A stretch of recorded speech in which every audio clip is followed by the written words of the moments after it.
Lecture du livre Jésus-Christ d'Ellen White. Il fut transfiguré. Le soir approchait lorsque Jésus appela à lui 3 de ses disciples, Pierre, Jacques et Jean, et les conduisit à travers champs par un sentier escarpé sur le versant solitaire d'une montagne. Le Sauveur et ses disciples avaient passé la journée en enseignant au cours du voyage, et l'ascension ajoutait maintenant à leur état de fatigue. Le Christ venait de soulager bien des personnes accablées par des fardeaux moraux et physiques, et de communiquer le tressaillement de la vie à leurs corps affaiblis. Mais revêtu de notre humanité, il partageait la fatigue des disciples. La lumière du soleil couchant s'attardait encore sur le sommet de la montagne, éclairant de ses rayons mourants le sentier qu'ils suivaient. Mais, peu à peu, la lumière quitta la colline comme elle avait quitté la vallée. Le soleil disparut à l'horizon et les voyageurs solitaires se trouvèrent enveloppés dans les ténèbres de la nuit. Le sombre décor s'harmonisait avec la tristesse de leurs sentiments. Les disciples n'osent pas demander au Christ où il va et quel est son dessein. Souvent il a passé des nuits entières en prière sur les montagnes. Celui qui a façonné les montagnes et les vallées se trouve à l'aise au sein de la nature et il jouit de son calme. Les disciples suivent les pas du Christ, se demandant toutefois pourquoi le Maître les oblige à cette montée pénible, alors qu'ils sont fatigués et que lui aussi a besoin de repos. Enfin, le Christ leur dit de ne pas aller plus loin. S'étant écarté quelque peu, l'homme de douleur répand ses supplications avec de grands cris et des larmes. Il demande la force de supporter l'épreuve en faveur de l'humanité. Il sent le besoin de saisir à nouveau la toute-puissance, seul moyen lui permettant de regarder l'avenir. Il exprime aussi ses désirs en faveur de ses disciples, demandant que leur foi ne défaille point alors de la puissance des ténèbres. La rosée tombe en abondance sur son corps courbé, mais il n'y prend pas garde. Les ombres de la nuit se font plus denses autour de lui. Il n'en voit pas l'épaisseur. Les heures s'écoulent lentement. Les disciples ont joint d'abord avec une dévotion sincère leurs prières aux siennes, mais ils sont bientôt gagnés par la lassitude, et malgré leurs efforts, ils succombent au sommeil. Jésus leur a parlé de ses souffrances, il les a amenés avec lui pour les associer à ses prières.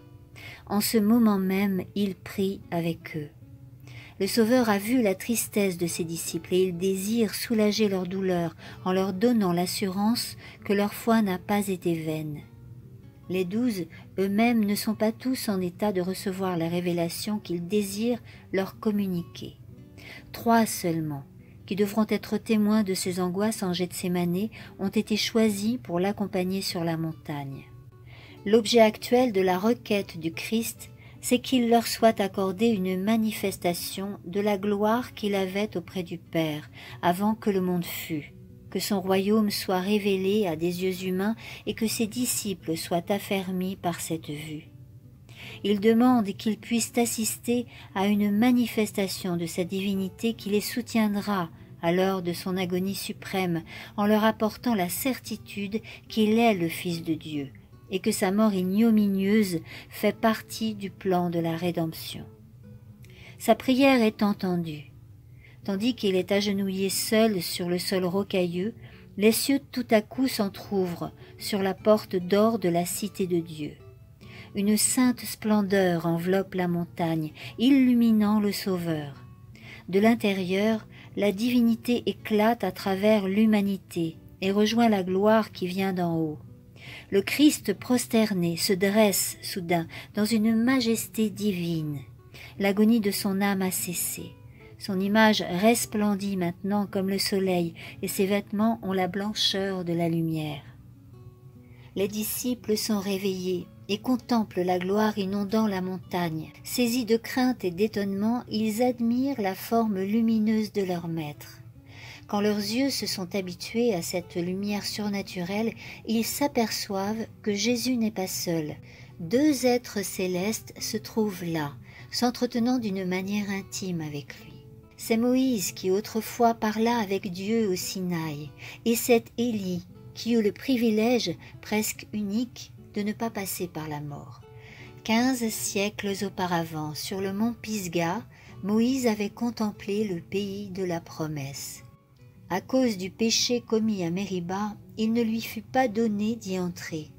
Il ne devait pas avoir la joie de conduire l'armée d'Israël dans l'héritage de ses pères. Son ardente supplication « Permets-moi, je te prie, de passer et de voir ce bon pays qui est au-delà du Jourdain, cette bonne montagne et le Liban », se heurta à un refus. Ainsi fut déçue l'espérance qui pendant 40 ans avait illuminé les ténèbres du pèlerinage au désert. Un sépulcre dans le désert fut l'aboutissement de ces années de peine et de solitude. Mais celui qui peut, par la puissance qui opère en nous, faire infiniment au-delà de tout ce que nous demandons ou pensons, avait répondu, dans une certaine mesure, à la prière de son serviteur. Quoique Moïse ait souffert la mort, il ne resta pas dans le tombeau. Le Christ lui-même le rappela à la vie. Satan, le tentateur, avait réclamé le corps de Moïse en se prévalant de son péché. Mais Christ, le Sauveur, le fit sortir du sépulcre.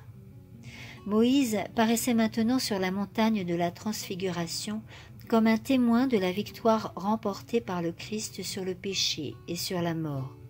Il se tenait là comme le représentant de ceux qui sortiront du sépulcre lors de la résurrection des justes. Élie, qui avait été transporté au ciel sans voir la mort, y figurait ceux qui seront trouvés vivants sur la terre lors de la seconde venue du Christ et qui seront changés en un instant, en un clin d'œil, au son de la dernière trompette, quand ce corps corruptible revêtira l'incorruptibilité et quand ce corps mortel revêtira l'immortalité.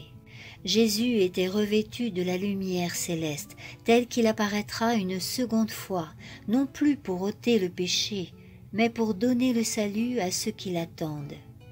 Car il viendra dans la gloire de son Père avec les saints anges. Ainsi s'accomplissait la promesse du Sauveur aux disciples. Le futur royaume de gloire fut montré en miniature sur la montagne.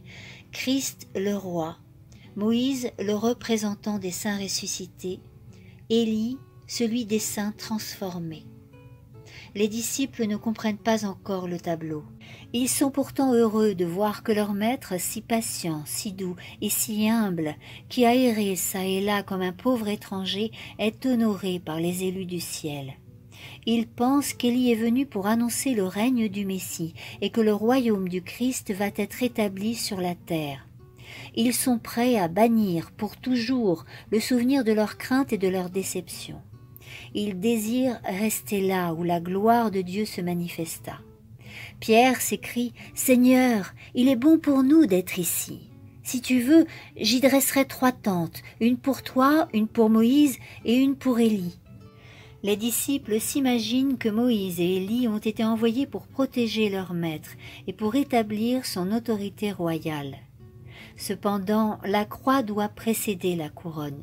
Ce n'est pas le couronnement du Christ, c'est sa mort prochaine à Jérusalem qui est le sujet de leur entretien avec Jésus.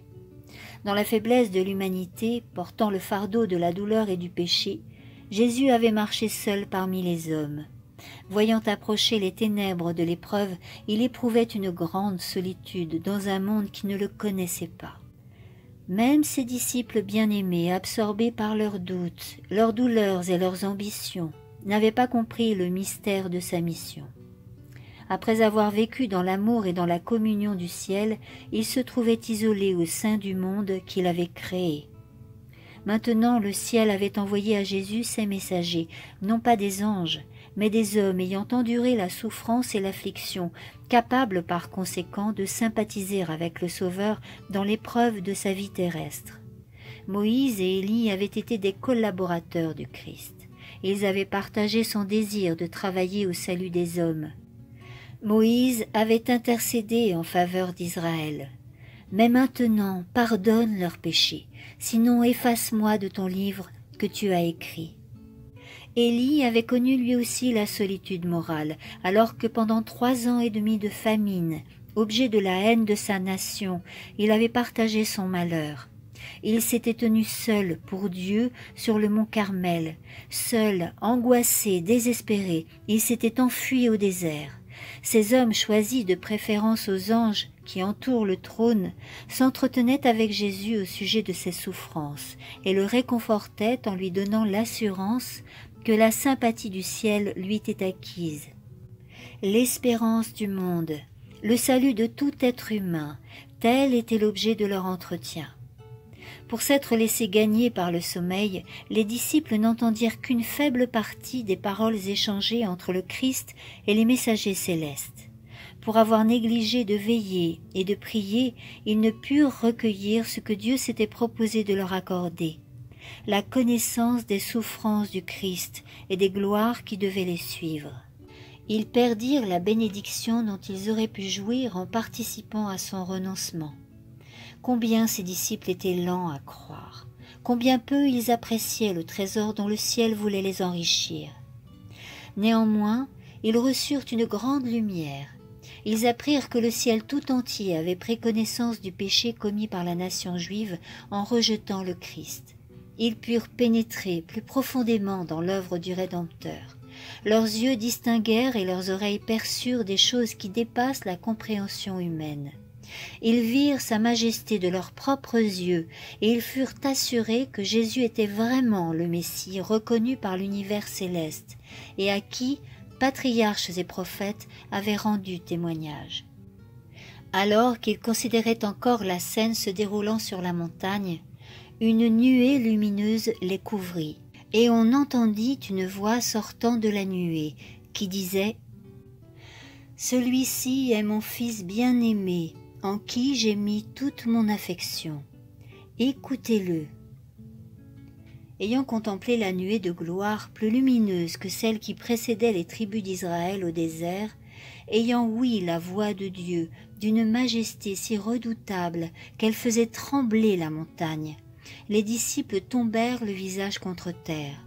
Ils restèrent ainsi prosternés, le visage couvert, jusqu'à ce que Jésus s'approcha, les toucha, dissipant de sa voix bien connue leur crainte. « Levez-vous et n'ayez point de peur. » Ils osèrent alors lever les yeux et virent que la gloire céleste s'était évanouie. Moïse et Élie avaient disparu. Ils se trouvaient sur la montagne, seuls avec Jésus. Suite de la lecture dans le prochain audio intitulé « Ministère ».